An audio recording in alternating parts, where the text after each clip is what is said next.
शंकरं शंकराचार्यं केशवं बादरायणं सूत्रभाष्यकृतौ वन्दे भगवन्तौ पुनः पुनः। ईश्वरो गुरुरात्मेति मूर्तिभेदविभागिने व्योमवद्व्याप्तदेहाय दक्षिणामूर्तये नमः। मंगलं दिशतु मे विनायको मंगलं दिशतु मे सरस्वती।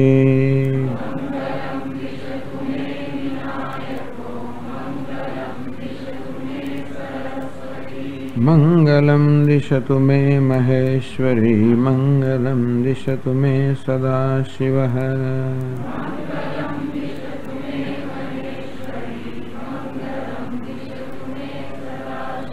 विश्वं दर्पणदृश्यमाननगरे तुल्यं निजान्तर्गतं पश्यन्नात्मनि मायया बहिर्भूतं यथा निद्रया।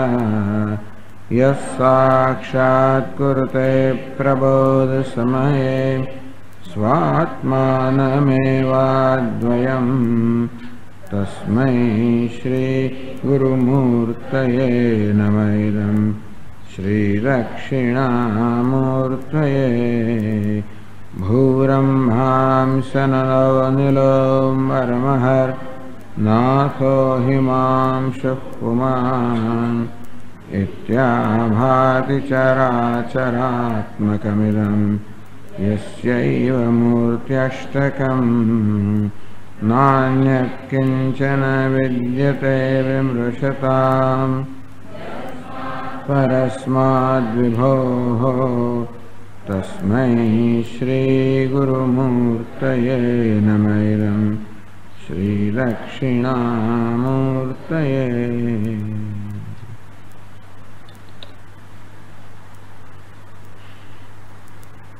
तो सुषुम्ना नाड़ीमां प्राणनो जयथी जे ध्वनि के रूप वगैरह अभिव्यक्त थाय एनी बात कर्या पछी केवी रीते प्रणावनी अभिव्यक्ति थाय छे ज्ञानी पुरुष ने अने प्रणव अवयव समझाव्या। आकार उकार मकार बिंदु अने नाद अने आ पांचे अवयवना पांच अधिष्ठान देवता बताव्या। ब्रह्मा विष्णु रुद्र ईश्वर सदाशिव। आ पंच महाभूतना पण अधिष्ठान देवताओं छे। ब्रह्माजी पृथ्वीना एटले के पगना तळियाथी माळीने जानु सुधीना अने विष्णु भगवान जळना जाणथी नाभि प्रदेशना, रुद्र अग्निना तो नाभिथी कंठ प्रदेशना, महेश्वर तो वायुना कंठथी आज्ञाचक्र सुधी अने सदाशिव तो के आकाशना। आवुं पण ए रीते पण अधिष्ठान देवताओं कहेवाय छे। तेषु अक्षरे तिष्ठन्ति षट्त्रिंशत् तत्त्वसंयुताः। तो आ बधा ज ओमकारमां तिष्ठन्ति, आ बधा ज वास्तवमां ओमकारमां प्राप्त थाय छे। कारण के आ बधाय 36 तत्वो ओमकारमां आवी गया। ओमकारथी बधा ज नाम आवी गया, बधा नामथी रूप आवी गया अने आ बधा रूपमां आ बधा 36 तत्वोनो समावेश थाय अने एथी 36 तत्व धरावनारा आ बधा ज देवताओं पण ओमकारमां आवी गया। अने ओमकार अभिव्यक्ति साथे ज्ञानी पुरुष ने सदाशिवनी के परमेश्वर अभिव्यक्ति थाय। हवे तो आ श्लोकनो उपसंहार करे छे। योग सिद्धि उपाय। तो उपाय कहे छे टीका करे छे इदानीं यस्य देवे पराभक्तिः यथा देवे तथा गुरौ तस्येते कथिता ह्यर्थाः प्रकाशन्ते महात्मनः इति श्रुतिमाश्रित्य गुरुदेवता उपासनाधीना सर्वसिद्धिति तत्कर्तव्यतां सूचयन् आह। तो 181 पाना पर कहूं એટલે આગળના 46મો શ્લોક છે એને અવતરણિકામાં કહ્યું કે આ શ્લોકમાં વાર્તિકકાર શ્રુતિનો આ મંત્ર છે એ આ મંત્રનો આશ્રય લઈને કહી રહ્યા છે. આ મંત્રમાં જે કહેવામાં આવ્યું છે એ સ્તોત્ર એ વાર્તિકકાર 46મા શ્લોકમાં કહી રહ્યા છે. યસ્ય દેવે પરાભક્તિ યથા દેવે તથા ગુરુ. તો શ્વેતાશ્વત ઉપનિષદના અંતિમ મંત્રમાં કહેવામાં આવ્યું કે જેને દેવતામાં અર્થાત ઈશ્વરમાં પરમ ભક્તિ છે અને ઈશ્વરમાં જે ભક્તિ છે એવી પરમ ભક્તિ જેને ગુરુમાં છે. તસ્ય એવા અધિકારી તસ્ય મહાત્મન એવા અધિકારી મહાત્મા માટે અધિકારી મહાત્મા કહેવામાં આવે. આવા મહાત્મા માટે અર્થાત અધિકારી સાધક માટે તે કથિતા અર્થા પ્રકાશંતે. તો ગુરુજી કહે છે કે આ ઉપનિષદમાં કહેવામાં આવેલા જે અર્થ છે, જે તાત્પર્ય છે કે અર્થ છે, એ મંત્રોના અર્થ છે એને પ્રકાશિત થાય છે. ચોથી પાદમાં મંત્ર સમજાવે છે યથા સચ્ચિદાનંદ પરજ્યોતિષી નિરુપચરિતા ભક્તિ યસ્ય દેવે પરાભક્તિ. દેવતા એટલે પરમાત્મામાં. કયા પરમાત્મા? સચ્ચિદાનંદ. જે સચ્ચિદાનંદ પરજ્યોતિષી અર્થાત જે જ્યોતિષ સ્વરૂપ જ્ઞાન સ્વરૂપ પરમાત્મા છે. સત સ્વરૂપ, ચિત્ત સ્વરૂપ, આનંદ સ્વરૂપ, જ્યોતિષાપિત જ્યોતિ અર્થાત બધા પ્રકાશકોને પણ પ્રકાશિત કરનાર સ્વયં પ્રકાશ સર્વના આત્મા એવા પરમાત્મામાં પરાભક્તિ. નિરુપચરિતા ભક્તિ એટલે કે કોઈ પ્રકારની અપેક્ષા વગરની ભક્તિ, કોઈ પ્રકારના સંકોચ વગરની ભક્તિ. ભક્તિમાં કોઈ પ્રકાર સંકોચ નથી. ભક્તિ રાખ્યા પછી પણ થોડું થોડું પોતાની પાસે રાખવું. આગળ વાત કરીને કે ભગવાનના દર્શન કરવા હોય તો પણ મારા અહંકારને જાળવી રાખવું. અહંકારને જાળવી રાખીને ભગવાનના દર્શન કરવું. કે ભાઈ ભગવાનને અર્પણ કરું તો પણ મારું જે છે એ બરાબર પહેલાં મારું જાળવી રાખવું, કે મારું બરાબર કરી લઉં ત્યાર પછી ભગવાનને અર્પણ કરવું. એટલે એવું તો ખરું ને. એટલે આમ તો પોતાની બધી વ્યવસ્થા કર્યા પછી જે હોય એ કંઈ અર્પણ કરવાનું હોય એટલે ભગવાન પણ એ જ કક્ષામાં આવી જાય. ભગવાનને પણ એવું જ અર્પણ થાય કે આપણું જે છે બધાનું એ બધાની વ્યવસ્થા કર્યા પછી ભગવાનને અર્પણ થાય. એટલે કે નિરુપચરિતા ભક્તિ પરાભક્તિ એ ભક્તિ જેમાં કોઈ પ્રકારનો સંકોચ નથી. અર્થાત ઈશ્વરને સમર્પણ કરવામાં કોઈ સંકોચ નથી. એટલે અંતિમ સમર્પણ અહંકારનો છે એ અર્પણ કરવાનો સંકોચ નથી. સર્વ રીતે જે ઈશ્વરને સમર્પિત છે. અને ભક્તિનો અર્થ એવો પણ થયો કે એકમાત્ર ઈશ્વર જેનું ધ્યેય છે. ખરેખર તે જ ભક્તિ કહેવાય.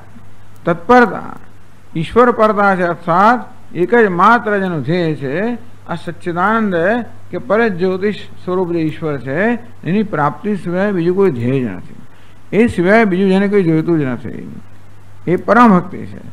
અને એ માટે જે કંઈ સર્વસ્વ સમર્પિત કરવા તૈયાર છે, અર્થાત અહંકાર મમકાર જે કંઈ છે બધું સમર્પિત કરવા તૈયાર છે. એને નિરુપચરિતા ભક્તિ કહેવામાં આવી. જે ભક્તિમાં કોઈ પ્રકારનો ઉપચાર નથી, કોઈ પ્રકારનો સંકોચ નથી. કાય વાંગ મન સમર્પણેન એકી ભાવ. તો બધું જ કાયા વાણી મન જે પોતાની પાસે બધું સમર્પિત કરીને ઈશ્વર સાથે એકી ભાવ. એટલે ઈશ્વર કોઈ પ્રકારની દૂરી નહીં, કોઈ પ્રકાર અંતર નહીં. એકી ભાવ ત્યારે થાય જ્યારે પોતાનો અહંકાર સર્વ રીતે સમર્પિત થયો હોય. ઈશ્વર સાથે આમ તો કોઈ દૂરી છે જ નહીં, પણ જે વસ્તુ ઈશ્વર દૂર રાખનારી છે એ તો અહમ ભાવ જ છે. અને તેથી કાયાથી વાણીથી મનથી તો કાય મન સમર્પણ, તો કાયાનું વાણીનું મનનું એ બધાનું પણ સમર્પણ, આ સર્વ સમર્પણથી એકી ભાવ. એટલે ભક્તિનો અર્થ એ છે કે આ પ્રકારનો એકી ભાવ પ્રાપ્ત કરવાની તત્પરતા એના ભક્તિ. તો દરેક મનુષ્ય પોતાના ધ્યેયને ભરેલો હોય છે. અને જે વસ્તુ પોતાના માટે સૌથી મહત્વની હોય, મૂલ્યવાન હોય, જેને પોતાનું ધ્યેય માનતો હોય, એને સમર્પિત હોય, એને ભરેલો હોય છે. સામે ધ્યેય એવું હોય છે મર્યાદિત ધ્યેય હોય, જેથી આ જે ધ્યેય પ્રાપ્ત કરનાર સાધક છે એ સાધક પોતાનું સાધકનું જાળવી રાખે. સાધ્ય છે ને એ સાધક સાધ્યને પ્રાપ્ત કરે પણ સાધક તો જળવાઈ રહે એવી જાતનું ધ્યેય સામાન્ય રીતે હોય. પણ અહીંયા એવું ધ્યેય છે જેમાં સાધક પોતે સમર્પિત થઈ જાય એ પ્રકારમાં છે તો નિરૂપજ એટલે કાયવનંગ મનસ સમર્પણ એકી ભાવ પરાભક્તિ ભગવાન માટે પરાભક્તિ એટલે આવી રીતે એકી ભાવ એટલે કે કશું પોતાનું નહીં ને પોતે પણ નહીં એ કોઈ વસ્તુ જે જાળવવાની નો આગ્રહ રાખતો જ નથી.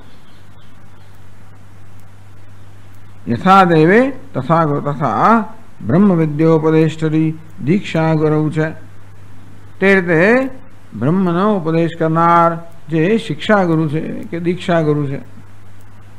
યસ્ય ભક્તિ અવિકલા એક પ્રકારની અવિકલા કોઈ પ્રકારની એટલે કોઈ કળા દૂર કર્યા વગરની બધી અવિકલ જેમાં કોઈ કળા રહી નથી હતી એ પ્રકારની સકળા ભક્તિ અવિકલા એટલે સકળા બધી કળાઓ સાથેની ભક્તિ. તસ્યર્થ એવા મહાત્મા માટે એવા ઉત્તમ અધિકારી માટે એતે કથિતઃ અર્થઃ પ્રકાશન્તે ઇદમિત્થમિતિ પ્રતીયન્તે. તો ઉપનિષદમાં કહેવામાં આવ્યું આ એક મંત્ર વેદાંત લોકો બહુ ઉપયોગી છે કારણ કે બહુ સ્પષ્ટ થયા તો આ એક મંત્ર જ છે. ભક્તિ વગેરે કહેવામાં આવે પણ છતાં ભક્તિ શબ્દ અને સ્પષ્ટ રીતે કહેવામાં આવ્યો હોય તો આ એક આ ઉપનિષદમાં છે. એક જેને આપણે મુખ્ય ઉપનિષદ કહીએ કે પ્રધાન ઉપનિષદ કહીએ એ પ્રકારના બીજા ઘણા ઉપનિષદો છે બધું છે પણ છતાં એટલે 10 કરતાં 11મું ઉપનિષદ છે એમાં છેલ્લો મંત્ર છે તો એટલું કહી દીધું. ઇદમિત્થમ ઇતિ પ્રતીયન્તે તસ્યૈદે કથિતાઃ અર્થાઃ. આમ તો ગુરુ ભક્તિ માટે કહેવામાં આવ્યું છે છતાં પણ જેટલી સ્પષ્ટતા અહીં કહેવામાં આવ્યું છે કે ભગવાન માટે જે પ્રકારની પરમ ભક્તિ હોય કે હોવી જોઈએ જો ઈશ્વરને પ્રાપ્ત કરો છે ને પ્રાપ્ત કરવા આપણે પરમ ભક્તિ કે સમર્પિતતા હોવી જ જોઈએ.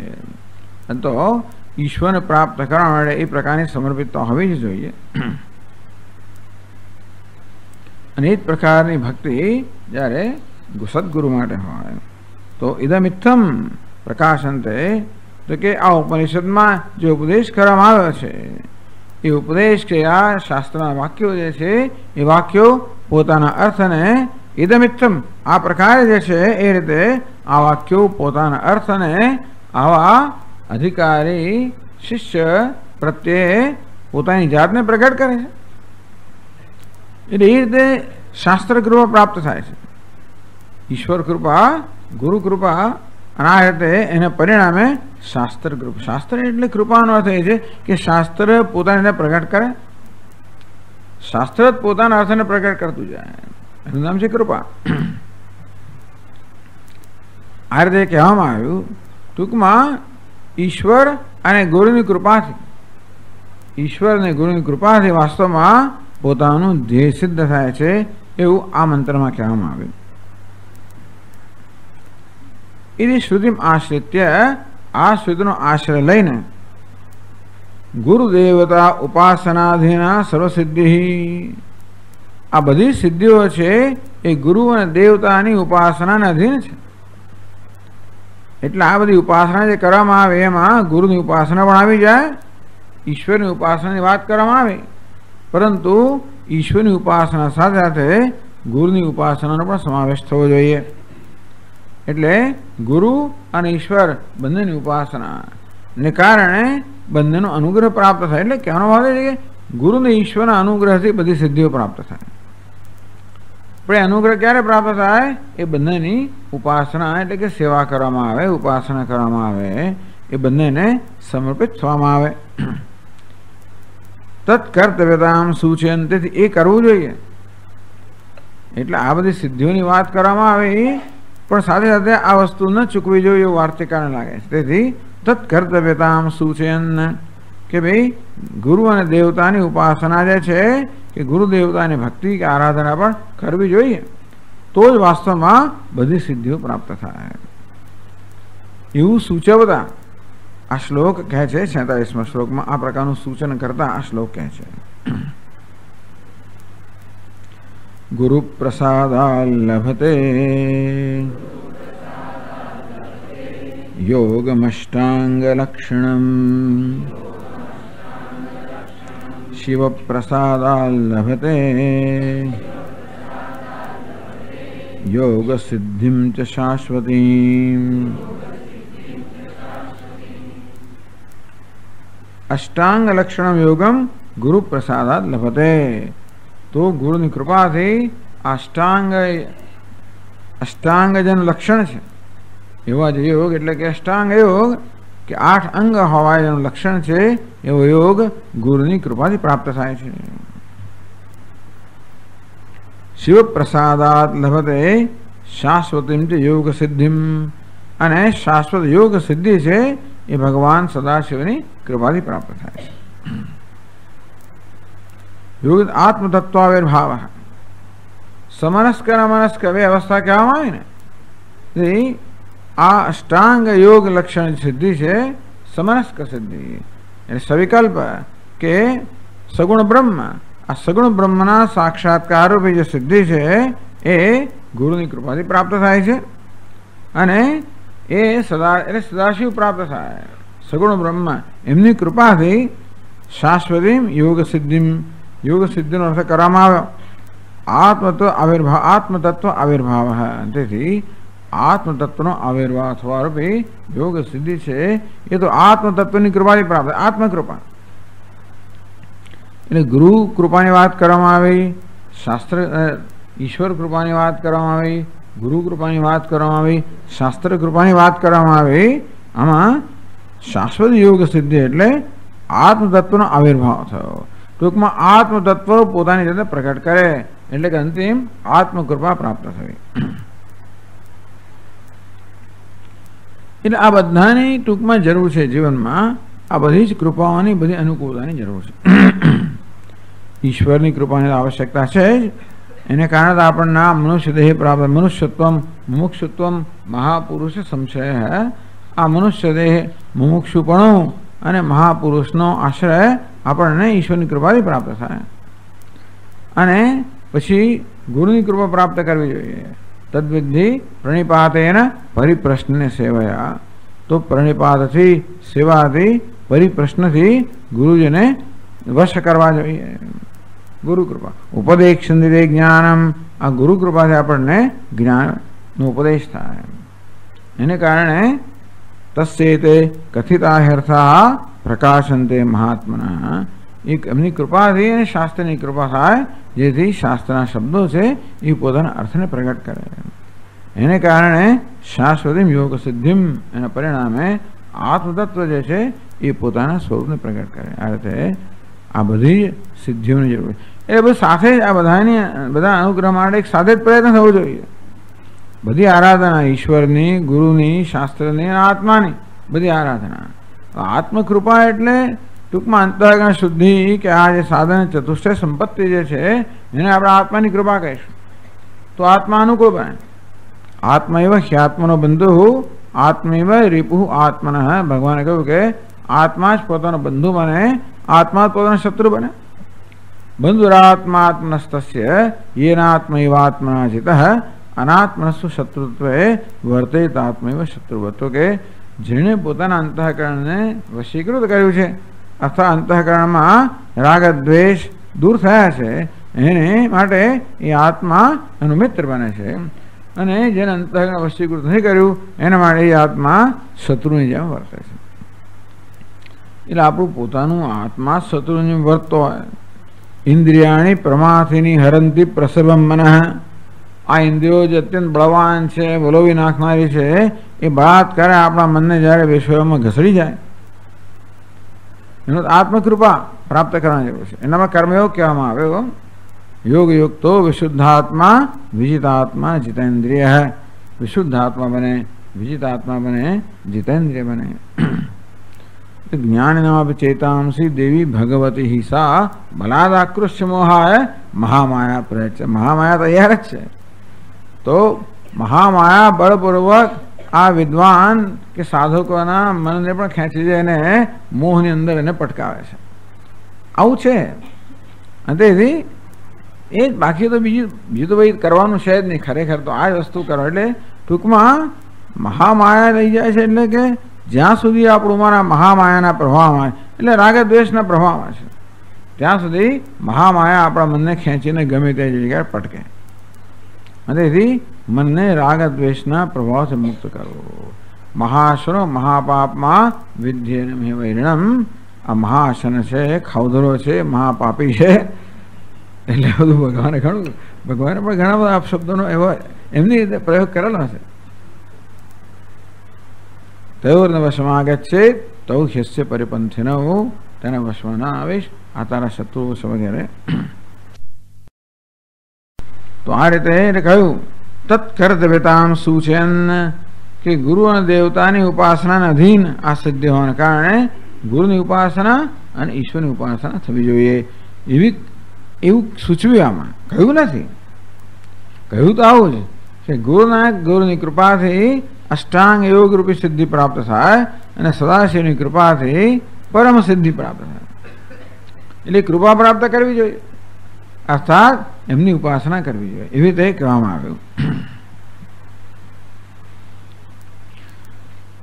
છેલ્લે વ્યાખ્યાનાંતે મંગલમ આચરન ઉક્ત પ્રણવાસમ પ્રકટયતિ. વ્યાખ્યાનાંતે મંગલમ આચરણ. તો આ 9મા શ્લોકના વ્યાખ્યાનાંતમાં મંગલનું આચરણ કરે છે. ઉક્ત પ્રણવાર્થમ પ્રકટયતિ. આ પ્રણવ જે કહેવામાં આવ્યો ઓમકાર, એના અર્થને પણ પ્રકટ કરે છે. સચ્ચિદાનંદ રૂપાયથી. તો 47મા શ્લોકમાં કહે છે સચ્ચિદાનંદ રૂપાય બિંદુનાદાંતરાત્મને આદિમધ્યાંત શૂન્યાય ગુરુણામ ગુરવે નમઃ. આ સચ્ચિદાનંદ રૂપાય તો ઘણી જગ્યાએ વિશ્વોત્પત્ત્યાદિ હેતવે તાપત્રય વિનાશાય સચ્ચિદાનંદ રૂપાય કૃષ્ણાય ક્લિષ્ટકારિણે નમો વેદાંત વેદ્યાય ગુરવે બુદ્ધિ સાક્ષિણે વગેરે. સચ્ચિદાનંદ રૂપાય સ્વરૂપ એમ કરીને સ્વરૂપ મુક્તમ. ત્યારે સચ્ચિદાનંદ રૂપાય કહેવામાં આવે ત્યારે પરમાત્માના સ્વરૂપ લક્ષણ કહેવામાં આવ્યું. બિંદુનાદ અંતરાત્મને. તો ગુરુનામ ગુરવે નમઃ. આ બધા ગુરુઓના ગુરુ જે છે ભગવાન દક્ષિણામૂર્તિ, એ કેવા છે? પ્રણવ સ્વરૂપ ઓમકાર સ્વરૂપ છે. કેવી રીતે? એટલે ઓમકાર આટલું કહે છે આપણને. પ્રણવાર્થમ પ્રકટયતિ. આ પ્રણવના અર્થને આ શ્લોકમાં પ્રકટ કરવામાં આવ્યો. તો પ્રણવનો અર્થ શું છે? પહેલા તો સ્વરૂપ લક્ષણ કહે છે અને તટસ્થ લક્ષણ કહે છે. પ્રણવના જે 5 અવયવ કહેવામાં આવ્યા, અકાર ઉકાર મકાર બિંદુ નાદ, એ દ્વારા સ્વરૂપ લક્ષણ અને તટસ્થ લક્ષણ બંને આ પ્રણવ આપણને કહે છે. તેથી આ પ્રણવ એટલે જ ભગવાન દક્ષિણામૂર્તિ. તેથી કહ્યું સચ્ચિદાનંદ રૂપાય બિંદુનાદાંતરાત્મને. જે બિંદુનાદના અંતરાત્મા છે. તો ટીકા કરે છે બિંદુનાદાંતરાત્મને તાભ્યામ ઉપલક્ષણીયતયા ઉપલક્ષણ ઉચ્યતે. તો સચ્ચિદાનંદ રૂપા એમ કહીને સ્વરૂપ લક્ષણ કહેવામાં આવ્યું, અને બિંદુનાદના અંતરાત્મા કહીને તટસ્થ લક્ષણ કહેવામાં આવ્યું. ઉપલક્ષણ એટલે તટસ્થ લક્ષણ અહીંયા કહેવામાં આવે છે. સમજાવે છે એદુક્તમ ભવતિ.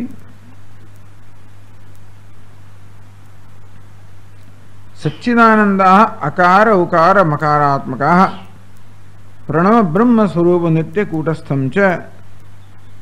તો આ રીતે અકાર ઉકાર મકાર 3 માત્રાઓ છે, એમને સચ્ચિદાનંદ સાથે સરખાવે. તો એમને સચ્ચિદાનંદ એવો અર્થ કર્યો. અકાર જે સત સ્વરૂપ છે, ઉકાર ચિત સ્વરૂપ છે, મકાર આનંદ સ્વરૂપ છે.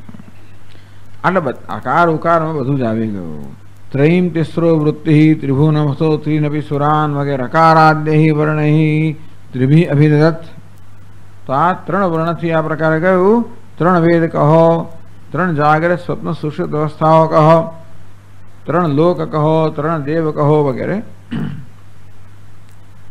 અથવા તો સચ્ચિત આનંદ, બધા આવી રીતે શબ્દોનો અર્થ કરે.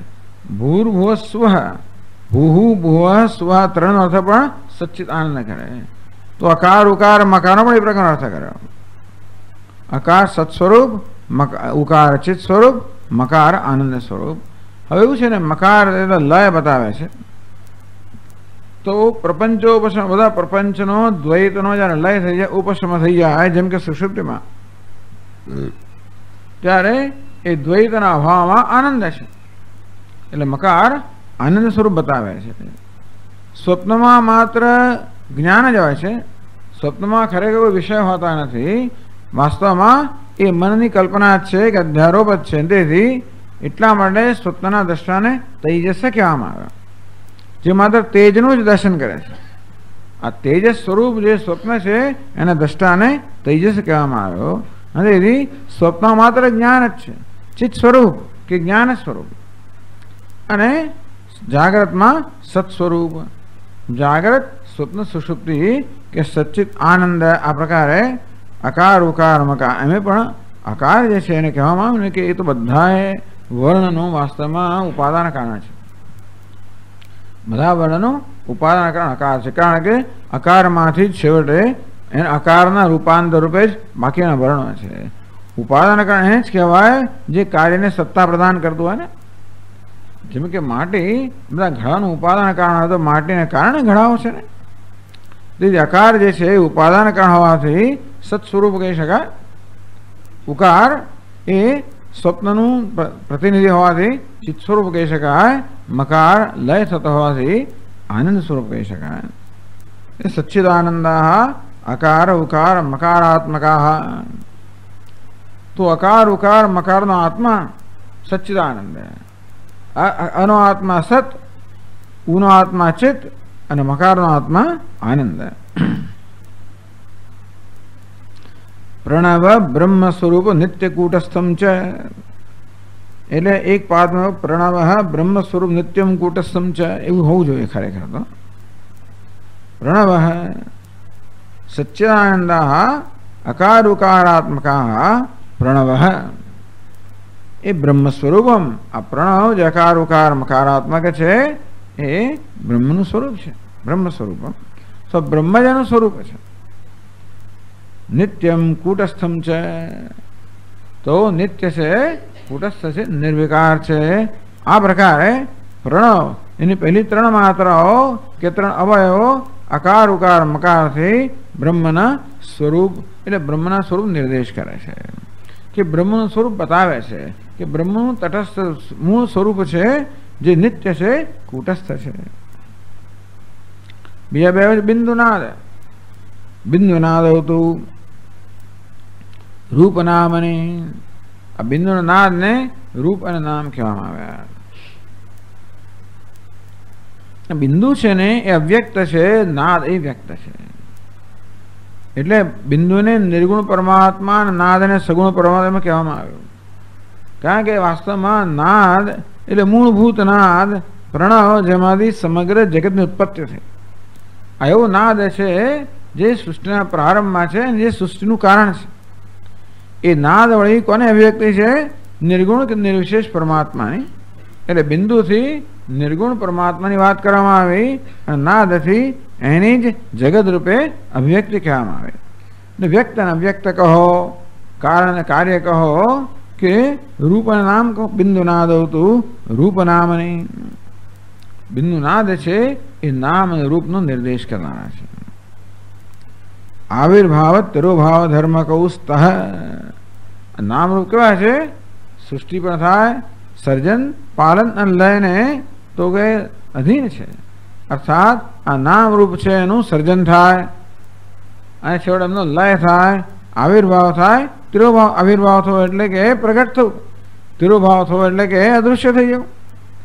તો સૃષ્ટિના પ્રારંભમાં આ નામરૂપ પ્રગટ થાય, આવિર્ભાવ થાય છે અને લય વખતે એનો તિરોભાવ થાય છે. એટલે આવિર્ભાવ થવો અને તિરોભાવ થવો એવા જેના ધર્મ છે એવા આ નામરૂપ છે જેનો નિર્દેશ આ બિંદુ અને નાદ થાય છે.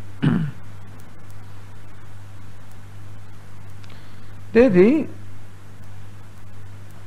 ઉત્પત્તિ સ્થિતિ લયાધારમ વસ્તુ ગમયત.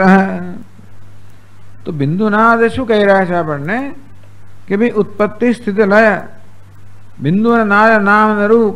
આ નામ ઉત્પત્તિ છે, સ્થિતિ છે ને લય છે.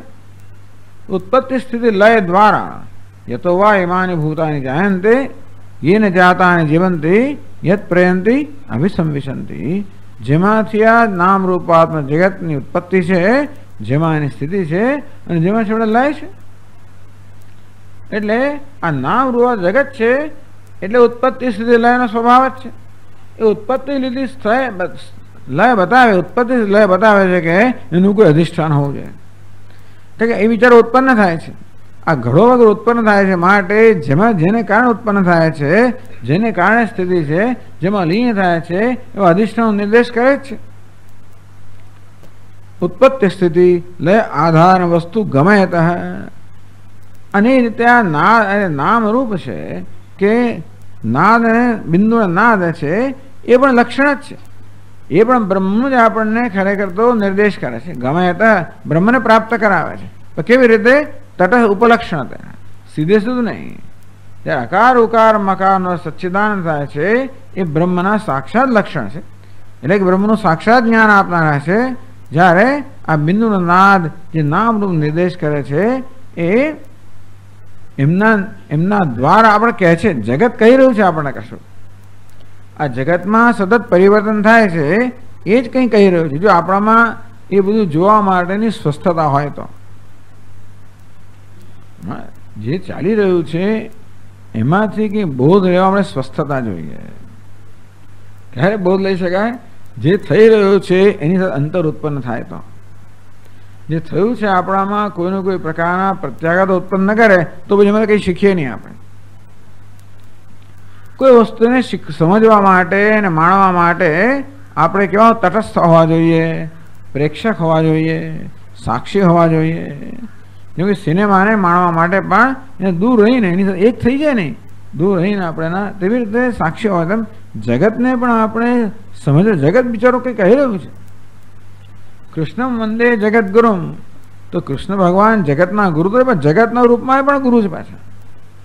એના કારણે આ જગત સતત કહી જ રહ્યું છે કે જો મારી ઉત્પત્તિ છે, મારામાં પરિવર્તન છે, મારી ઉત્પત્તિ છે, સ્થિતિ છે, લય છે, મારું અધિષ્ઠાન છે। ભાઈ તારી આંખોથી ઇન્દ્રિયોથી જેનો અનુભવ થાય છે એ નામ રૂપાત્મક જગત સતત પરિવર્તનશીલ છે, એ દ્વારા એનો પરિવર્તન રહિત આધાર જે છે ને એનો નિર્દેશ કરી રહ્યો છે।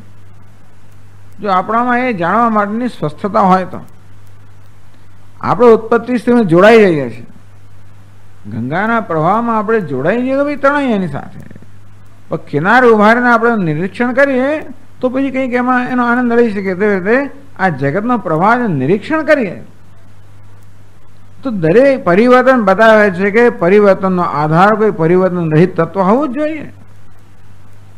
ચક્ર ફરતું હોય એટલે બતાવે છે કે ભાઈ ચક્રનો આધાર કોઈ ધર્યું હોવી જ જોઈએ, એ શું ચક્ર ફરી ના શકે? ત્યાં જગત ચક્ર સતત ફરી રહ્યો છે, બતાવે છે કે એના આધાર આપનાર કોઈ નહીં ફરનારું પરિવર્તન રહિત કૂટસ્થ તત્વ હોવું જોઈએ। આ રીતે આ નામ રૂપ છે કે બિંદુ નાદ છે એ પણ આડકતરી રીતે, સીધી રીતે આડકતરી રીતે એ પણ બ્રહ્મનો જ નિર્દેશ, બ્રહ્મનો જ બોધ આપે છે। એટલે પરોક્ષતા સચ્ચિદાનંદ છે એ આપણને પ્રત્યક્ષતા અપરોક્ષતા બ્રહ્મનું જ્ઞાન આપે છે, જ્યારે બિંદુ નાદ કહો કે નામ રૂપ આપણને પરોક્ષ જ્ઞાન આપે છે। એટલે બીજું કશું નહીં તો આપણે એ એવું છે ને કે આપણને ધુમાડો દેખાતો હોય એને કારણે અગ્નિનું પરોક્ષ જ્ઞાન થાય તો અગ્નિને જોવા માટે ધુમાડાને છોડવો તો પડે જ ને।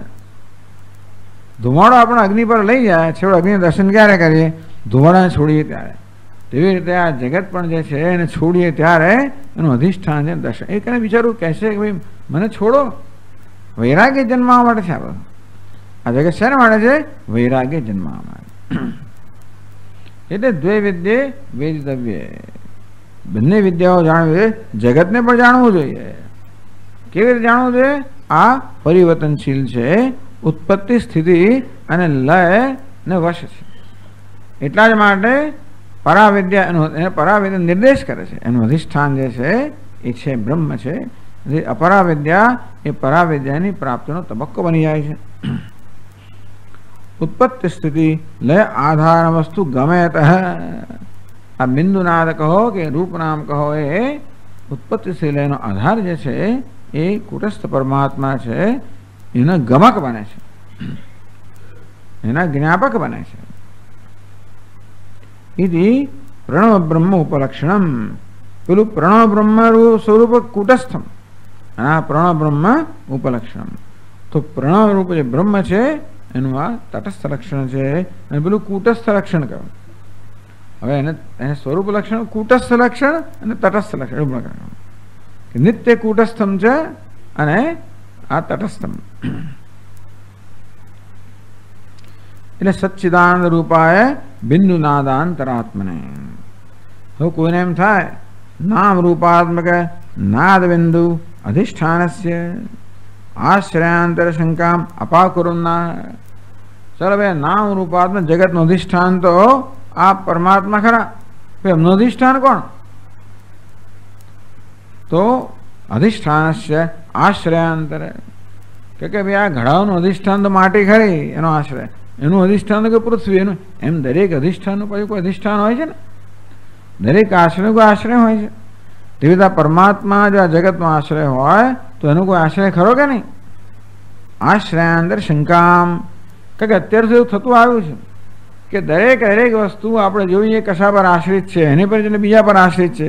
પેલું નાનમણા રમતા હતા રમત, બાઈ ચારણી એવી રમત રમતા હતા ને, અહીં જાય એટલે તો ત્યાં મોકલે, ત્યાં એટલે પેલી બાજુ મોકલ્યા જ કરે આપણને.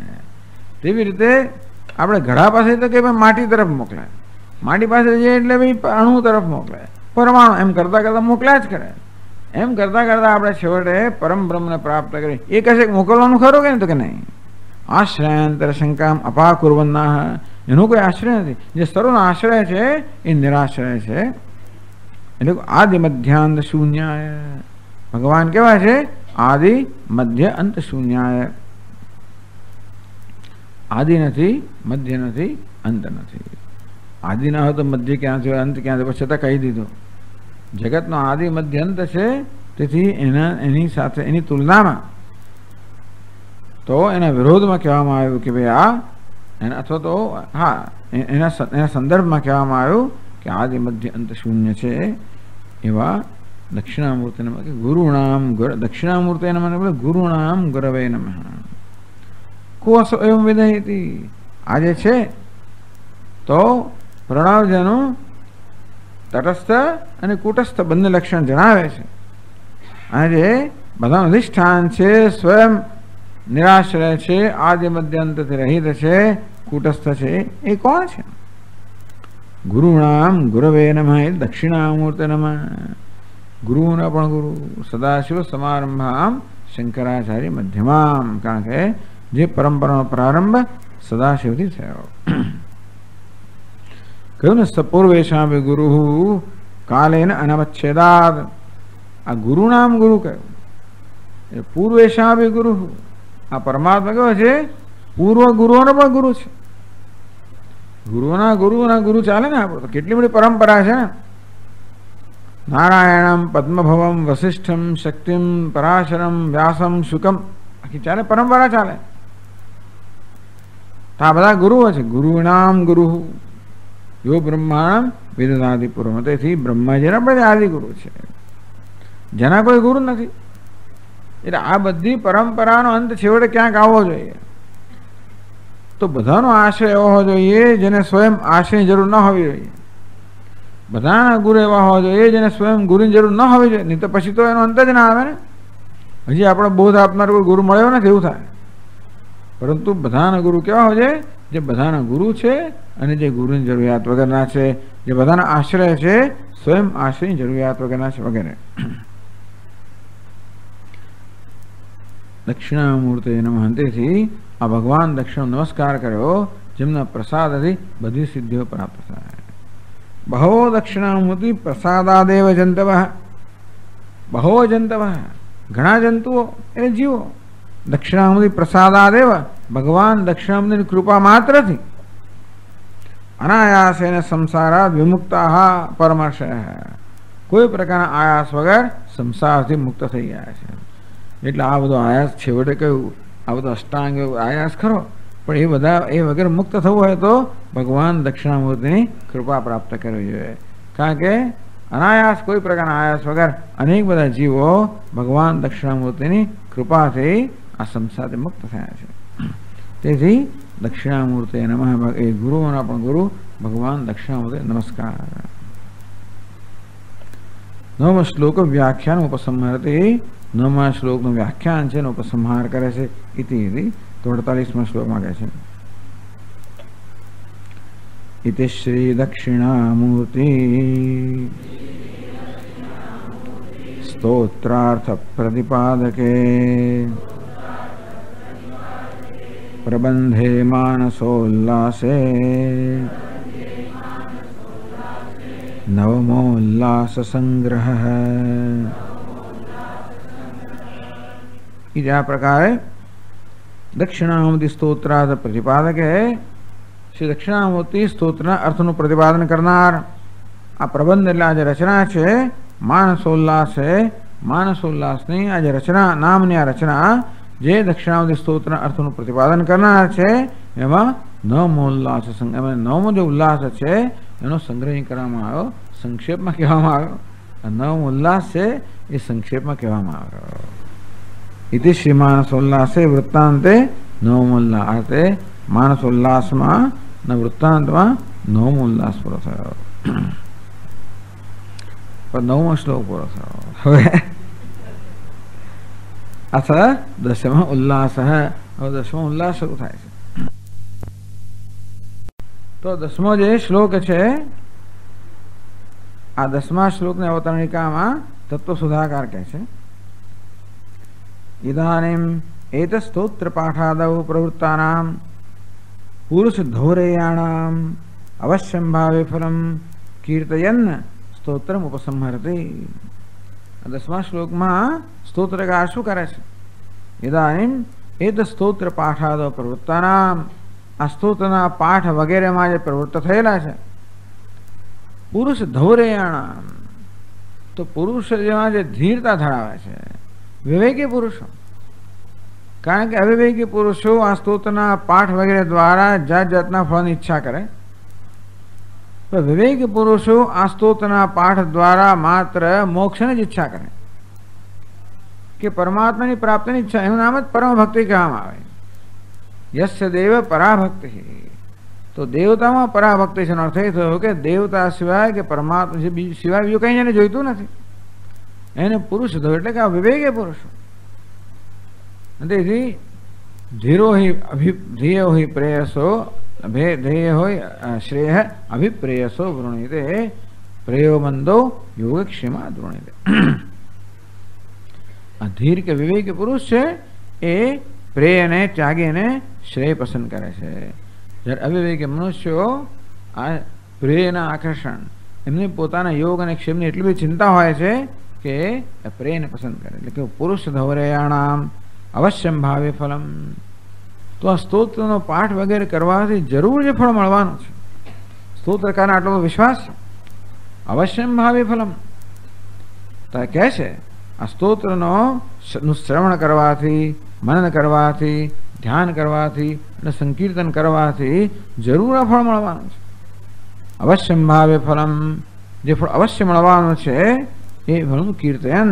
એનું કીર્તન કરતા સ્તોત્રમ ઉપસંહારથી. સ્તોત્રકાર આ 10મા શ્લોકથી સ્તોત્રનો ઉપસંહાર કરે છે સર્વાત્મત્વને. ચાલો એ શ્લોક આપણે વાંચીએ.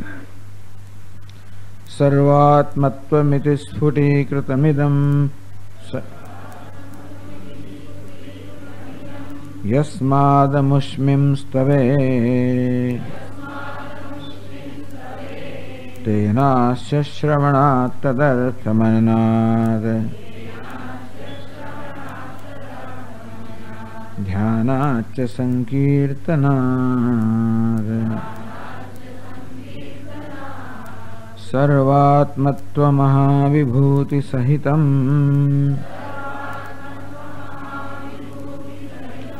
સ્યાદીશ્વરત્વં તતઃ સિદ્ધ્યેતત્ પુનરષ્ટધા પરિણતમ.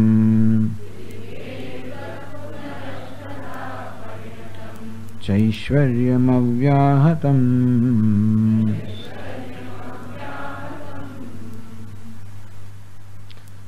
सर्वात्मत्वम इति स्फुटीकृतमिदम इति आ प्रकारे आ 9 श्लोक ની અંદર इति आ प्रकारे इदम सर्वात्मत्वम स्फुटीकृतम आ स्तोत्रमा 9 श्लोको द्वारा के 9 श्लोको में सर्वात्मत्व भगवान दक्षिणामूर्ति જેની કથા આ 9 શ્લોકોમાં કહેવામાં આવે એ સર્વનો આત્મા છે.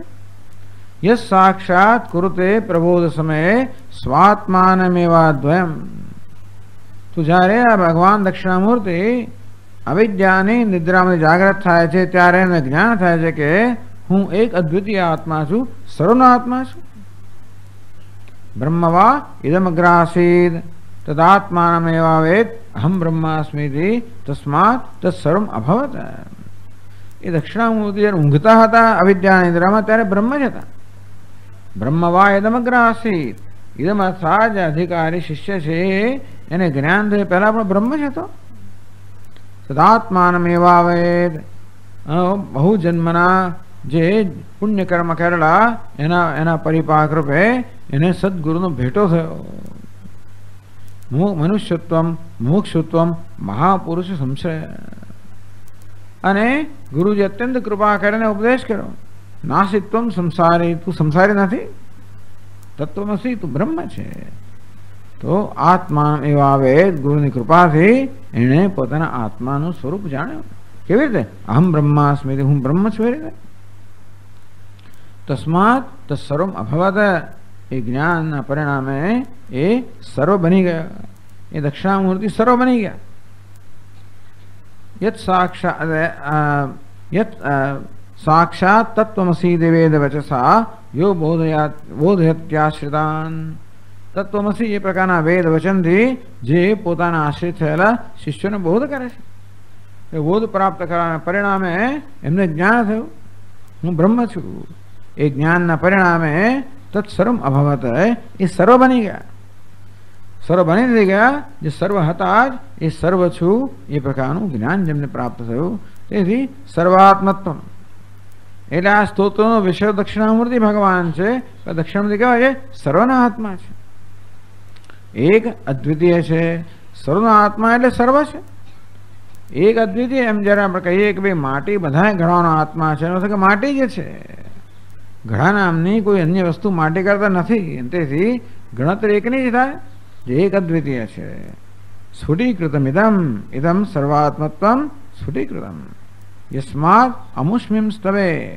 આ અમુષ્મિન આ સ્તવની અંદર, આ સ્તોત્રની અંદર, કારણ કે આ સર્વાત્મ ભાવ જે છે એનું અત્યંત સ્પષ્ટ કરવામાં આવ્યું. તસ્માત તેને એ કારણથી. એટલે કે આ સ્તોત્રમાં સર્વાત્મત્વને બહુ સ્પષ્ટ કરવામાં આવ્યું છે. એટલે સ્તોત્ર એવું હોય કે ભાઈ સર્વાત્માની વાત કરી હોય ખરી, પણ કદાચ સર્વાત્માપણું આત્મા સર્વનો આત્મા છે, બ્રહ્મ છે, એ સ્પષ્ટ ના થાય. સ્પષ્ટ થાય એ રીતે કદાચ એનું ત્યાં પ્રતિપાદન ન થયું હોય કોઈ જગ્યાએ. પણ અહીં તો આ સ્તોત્રમાં એવું સ્પષ્ટતા પ્રતિપાદન થયું છે. એટલે સ્તોત્ર જ આપણું ગુરુ બની શકે. કેનો અર્થ એવો થયો? સ્તોત્રમાં એ પ્રકારની છે. ગુરુ બને એમ તો ના કહેવાય, પણ સ્તોત્રમાં એ પ્રકારની જે વિશેષ શક્તિ છે કે જો યોગ્ય સંજોગ ઉત્પન્ન થાય તો આ સ્તોત્ર પોતાનો અર્થ પ્રગટ કરે. તેન અસ્ય શ્રવણાત તથા તદર્થમનનાત. એવું છે પાછું. તથા અર્થ તદર્થમનનાત ધ્યાનાત સંકીર્તનાત. એ કારણથી, કારણ કે આ સ્તોત્રમાં સર્વાત્મત્વ અત્યંત સ્પષ્ટતયા એનું પ્રતિપાદન થયેલું છે, સ્ફુટીકૃત થયું છે. તેથી આ સ્તોત્રના શ્રવણથી તદર્થ મનનાથ. એ શ્રવણ શું અર્થ છે? એના મનથી.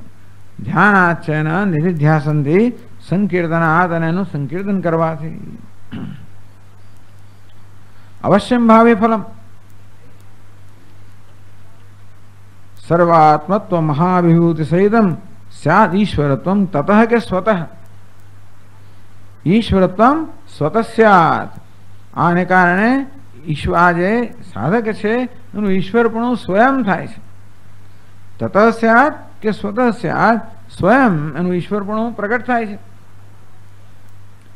કેવું ઈશ્વરપણું? સર્વાત્મત્વ મહાવિભૂતિ.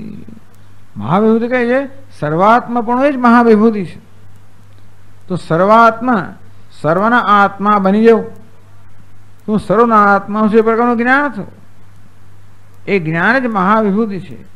એ માએ સર્વાત્મા હું છું એ પ્રકારના જ્ઞાનરૂપી મહાવિભૂતિ સહિત એનું જે ઈશ્વરત્વ જે છે એ પ્રગટ થાય છે. સિદ્ધ્યે તત્ પુનઃ અષ્ટધા પરિણતમ એ ઐશ્વર્ય ઐશ્વર્યમ અવ્યાહતમ અષ્ટધા પરિણતમ ઐશ્વર્યમ એ ઐશ્વર્ય છે એ 8 રીતે કે 8 સિદ્ધિઓમાં પરિણત થયેલું છે. 8 સિદ્ધિઓ રૂપે અભિવ્યક્ત થતું હોય છે.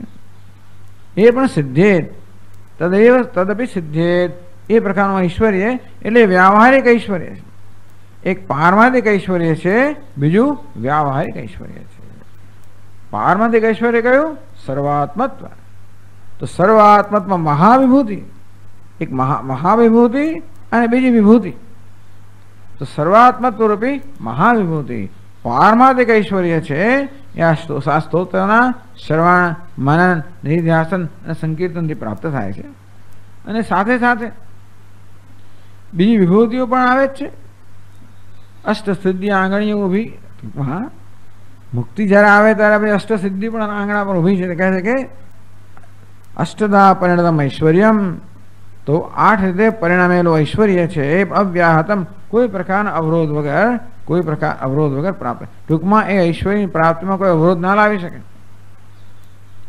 એ બીજા વ્યાવહારિક ઐશ્વર્ય પ્રાપ્તિમાં પણ કોઈ દેવતાઓ કોઈ અવરોધ ના લાવી શકે. અવરોધ લાવનારા ઘણા બધા તત્વો જાણે છે, ગ્રહો હોય, બીજા હોય ને દેવતાઓ વગેરે હોય, પણ નહીં.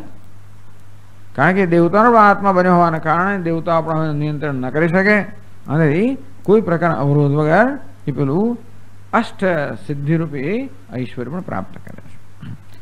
આ રીતે આ 10મો શ્લોક છે એ ફલશ્રુતિનો છે. 9મો શ્લોક છે સાધનના પ્રતિપાદન માટે હતો.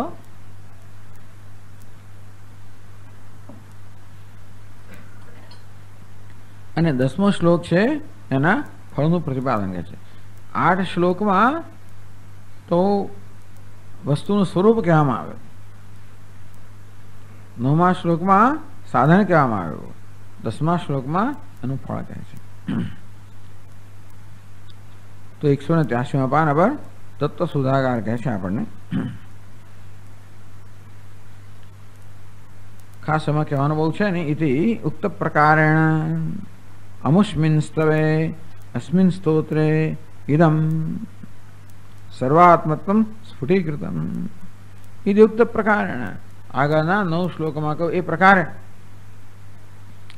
અમુષ્મિન સ્તવે અસ્મિન સ્તોત્રે. અમુષ્મિન શું કામ કે પણ અમુષ્મિન સ્તવે અસ્મિન સ્તોત્ર આ સ્તોત્રમાં ઇદમ એટલે બહુ જાણીતું છે. ઇદમ સર્વાત્મત્વમ સ્ફુટીકૃતમ. એટલે સર્વાત્મત્વ જે છે એ બહુ પ્રસિદ્ધ છે.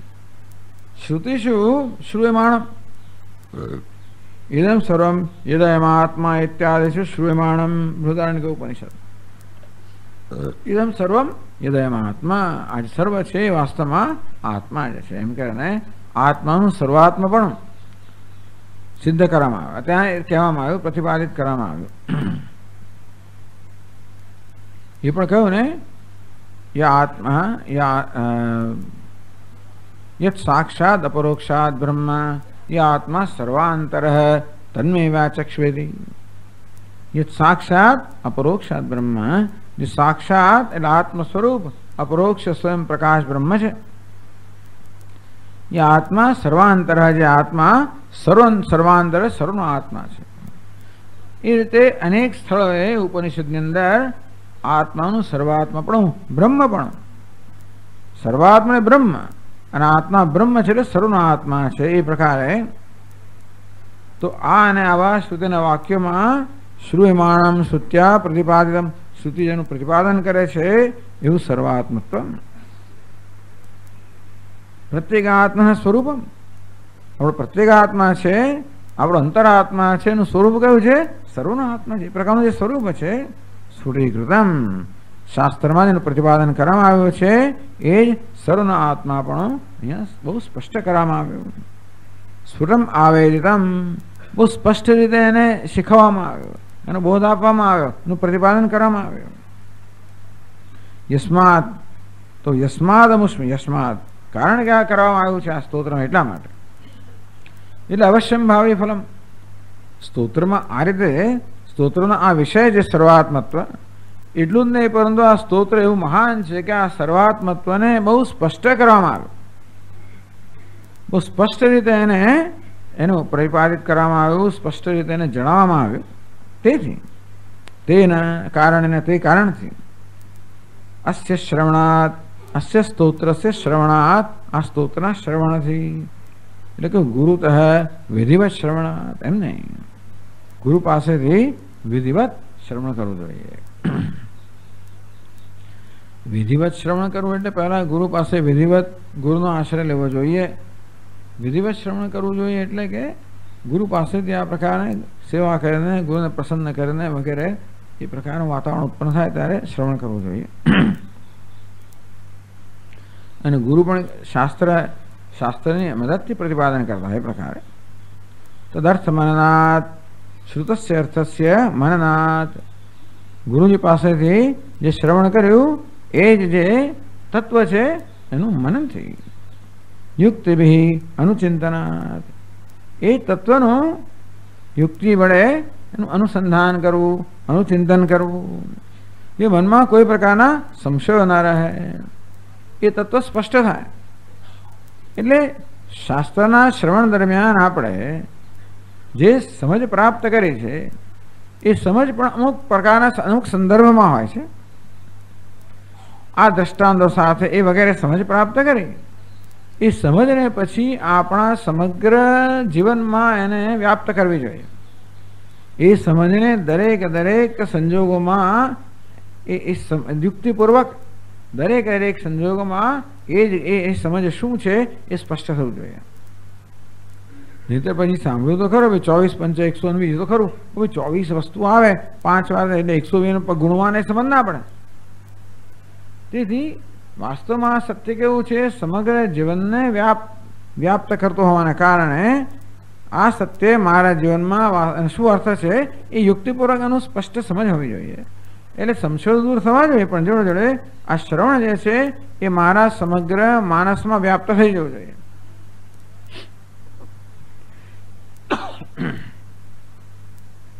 યુક્તિભિ અનુચિંતનાત ધ્યાનાત શ્રવણ મનનાભ્યામ નિર્ણિતસ્ય તથૈવ સોહમ સર્વાત્મા પરમેશ્વરોસ્મીતિ. તો શ્રવણ મન દ્વારા આ પ્રકારે જેનો સ્પષ્ટ નિર્ણય થયો છે. એ જ રીતે તથૈવ એ જ રીતે સોહમ સર્વાત્મા પરમેશ્વરસ્મીતિ, સર્વનો આત્મા પરમેશ્વર એ હું છું. સોહમ એ સહનો અર્થ શું કર્યો?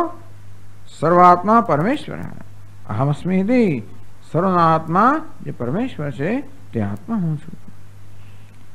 ઇતિ વિજાતીય પ્રત્યય તિરસ્કારેણ, સજાતીય પ્રત્યય એક વિષયીકરણાત.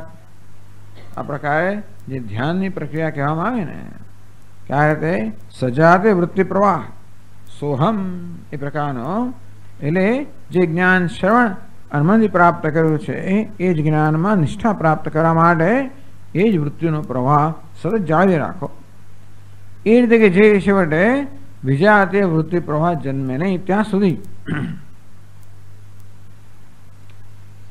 સંકીર્તન એટલે એ ત્યાં અભ્યાસ કરવો. ટૂંકમાં તેનાશ શ્રવણાત તદર્થમનનાત ધ્યાનાચ સંકીર્તનાત સમ્યક પરેભ્ય કથનાચ. સંકીર્તન સારી રીતે બીજાને કહેવાથી પણ, કારણ કે આ જ વસ્તુ બીજાને પહોંચાડવાના પ્રયત્નમાં પોતાને વધારે સારી પહોંચતું હોય છે.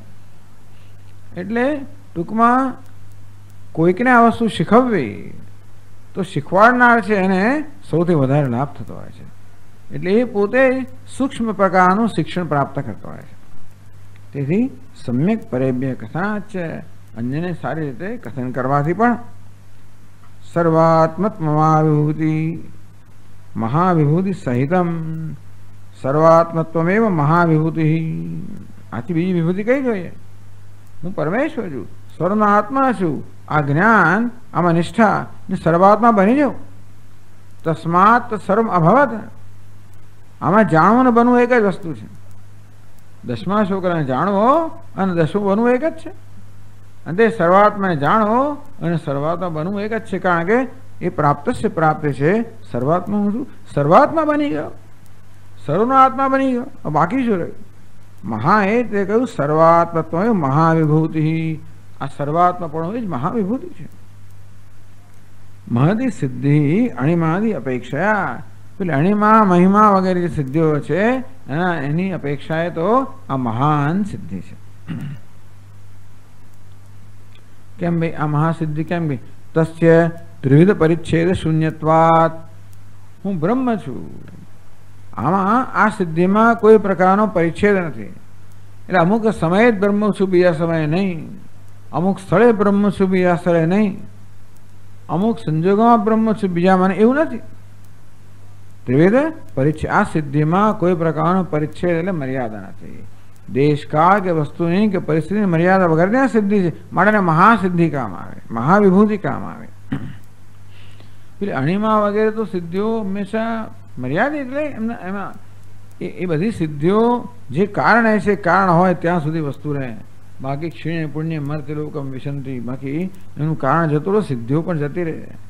એ તો ક્યાં સુધી આવે? ક્યાં સુધી આપણી સેવા કરે? તમે ઘરમાં નોકર રાખ્યો હોય, નર્સ રાખ્યો હોય, પેલું ક્યાં સુધી સેવા કરે? એ સેવા કરવાનું કારણ હોય ત્યાં સુધી. જ્યાં સુધી પગાર મળતો હોય તેને છોડીને ચાલી જાય. તે સિદ્ધિઓ છોડીને ચાલી જાય. જો દુરુપયોગ કંઈક થયો, કંઈક કરવામાં આવ્યું તો. અને તેથી એ તો આગંતુક છે. આ કેવી છે? સ્વાભાવિક છે. સર્વાત્મત્મા વિભૂતયા સહિતમ તયા યુક્તમ ઈશ્વરત્વમ. એવું ઈશ્વરપણું પ્રાપ્ત થાય. કયું ઈશ્વરપણું? સત્ય જ્ઞાન લક્ષણ પરમેશ્વરત્વમ. આ તો સત્ય જ્ઞાન અંત જે પરમાત્મા છે એ પરમાત્માપણું પ્રાપ્ત થાય. સર્વજ્ઞ સર્વશક્તિમાન પરમેશ્વર ખરો, પણ એનું અધિષ્ઠાન જે સત્ય જ્ઞાન આનંદ આનંદ સ્વરૂપ છે એ પરમાત્માપણું પ્રાપ્ત થાય. સત્ય જ્ઞાન લક્ષણ પરમેશ્વરત્વમ તત્ શ્રુતિ પ્રસિદ્ધમ. સ્વતઃ એવ. અહીંયા સ્વતઃ છે પાઠ. નિત્યમ વિદ્યમાનમ સ્યાદ. સ્વતઃ એની જાતે જ થાય એટલે નિત્ય છે. વિદ્યમાન જે વિદ્યમાન છે જે વર્તમાન બને છે. ભવેત અધુના જ્ઞાયતે ઇત્યર્થ. ટૂંકમાં આ જે સિદ્ધિ છે એ સ્વયં પ્રાપ્ત થાય છે. કારણ કે મારું સ્વરૂપ છે એટલા માટે સ્વયં પ્રાપ્ત થાય છે. આ મુખ્ય ફળ કહેવામાં આવ્યું. હવે અવાંતર ફળ આ પણ શાસ્ત્રની એક શૈલી છે. આ જ ફળ ખરેખર કહેવું જોઈએ, પણ છતાં બીજું વ્યાવહારિક ફળ પણ કહેતા હોય છે. કારણ કે આના શ્રવણ કરનારાઓ જે આ જે પારમાર્થિક ફળ છે એની એટલી કિંમત નથી હોતી. બધાને વ્યાવહારિક ફળની કિંમત હોય. આ તું કરોડોપતિ બનીશ, સ્વર્ગનો અધિપતિ બનીશ, આટલી તારામાં આટલું બળ આવશે, આવી સત્તા, આવું કહે ત્યારે એને સમજ પડે કે સિદ્ધિ કોને કહેવાય. એ મારે જોઈએ. સર્વનો આત્મા બનીશ, ખબર નહીં એટલે શું. એટલે પારમાર્થિક સિદ્ધિ છે એની સમજ ન હોવાના કારણે હજી શ્રોતામાં મૂલ્ય જન્મ્યું નથી. માટે એની કિંમત ઉત્પન્ન કરવા માટે આ વ્યાવહારિક સિદ્ધિઓ છે એનું પણ કથન કરવામાં આવે છે. ખરેખર વ્યાવહારિક સિદ્ધિઓ હંમેશા સગુણ બ્રહ્મની ઉપાસના પરિણામે પ્રાપ્ત થાય. અને પારમાર્થિક સિદ્ધિ જે છે એ નિર્ગુણ બ્રહ્મના જ્ઞાનથી પ્રાપ્ત થાય. પુનઃ ભૂય વળી પાછી અષ્ટધા પરિણતમ ઐશ્વર્યમ ચ અવ્યાહતમ સિદ્ધે સિદ્ધેદ. અષ્ટધા અષ્ટ પ્રકારેણ પરિણતમ. માયા પરિણામ પરમાત્માનું પરિણામ નથી, માયાનું પરિણામ છે. તો માયા પરમાત્માની સિદ્ધિ છે, શક્તિ છે. એ માયા રૂપે શક્તિ છે એ 8 રૂપે પરિણમે છે, 8 રૂપમાં અભિવ્યક્ત થાય છે. એ જ ઐશ્વર્ય છે. અણિમાદિકમ, અણિમા મહિમા વગેરે 8 રૂપમાં ભગવાનની આ પરાશક્તિ છે એ પરિણત થયેલી છે. તો કે એ પ્રકારે બનેલી છે. એ પ્રકારની અષ્ટસિદ્ધિ વગેરે પણ પ્રાપ્ત થાય છે. અવ્યાહતમ ક્વચિત અપી અપ્રતિહતમ. કોઈ પ્રકારના અવરોધ વગર, કોઈ પ્રકારના વિઘ્ન વગર, કોઈ પ્રકારના પ્રતિબંધ વગર એ અષ્ટસિદ્ધિ પણ પ્રાપ્ત થાય છે. સ એકધા ભવતિ ત્રિધા ભવતિ સદી પિતૃલોક કામો ભવતિ સંકલ્પાદેવસ્ય પિતરઃ સમુપતિષ્ઠન ઇત્યાદિ શ્રુતિયુક્તમ સર્વમ ભવેદ ઇત્યર્થ. શાસ્ત્રમાં આવું કહેવામાં છંદોગ્ય વગેરેની અંદર પણ આ રીતે સગુણ બ્રહ્મની ઉપાસનાથી થતી વ્યાવહારિક સિદ્ધિઓ છે ને એ પણ કહેવામાં આવી જ્ઞાની પુરુષ માટે. સ એકધા ભવતિ ત્રિધા ભવતિ. એક બની જાય, 3 બની જાય, 5 બને, 11 બને, અનંત બને એવી સિદ્ધિ. यदि पितृलोक काम होती जो पितृलोक ની કામ ના કરે તો તરત જ એના પિતૃઓ એના સંકલ્પ માત્રથી પિતૃઓની સમક્ષ ઉપસ્થિત થઈ જાય. પિતર સમુપતિષ્ઠન્તે ઇત્યાદિ શ્રુતિયુક્તમ સર્વમ ભવે. આ પ્રકારે શાસ્ત્રના વાક્યોમાં કહેવામાં આવ્યું છે એ પ્રકારની બધી વ્યવહારિક સિદ્ધિઓ પણ પ્રાપ્ત થાય છે. પછીના પાન પર આજે વ્યાખ્યાકાર છે ને એ પોતાની વ્યાખ્યાની સમાપ્તિ કરે છે. એવં મેષા કૃતા વ્યાખ્યા દક્ષિણાશા મુખસ્તુતે યથા મતિતયા તુષ્ટ દક્ષિણામુતિરસ્તુ નઃ ઇતિ. એવં એષા કૃતા વ્યાખ્યા દક્ષિણાશા મુખસ્તુતે. દક્ષિણ દિશામાં પોતાનું મુખ કરીને બેઠેલા ભગવાન દક્ષિણામૂર્તિ છે એની સ્તુતિ આ સ્તોત્ર છે એની આ પ્રકારની વ્યાખ્યા કરવામાં આવી. ભગવાન દક્ષિણામૂર્તિની સ્તુતિ એટલે કે સ્તોત્ર છે એની આ પ્રકારે અમે વ્યાખ્યા કરી. યથામથી વ્યાખ્યા કરતા અમારી મતિ પ્રમાણે એની વ્યાખ્યા કરી છે. એમ કરીને પોતાની મતિની મર્યાદા બતાવે છે, પોતાની નમ્રતા બતાવે છે. શેના માટે આ કરી વ્યાખ્યા? તયા દક્ષિણામૂર્તિ ન તુષ્ટ અસ્તુ.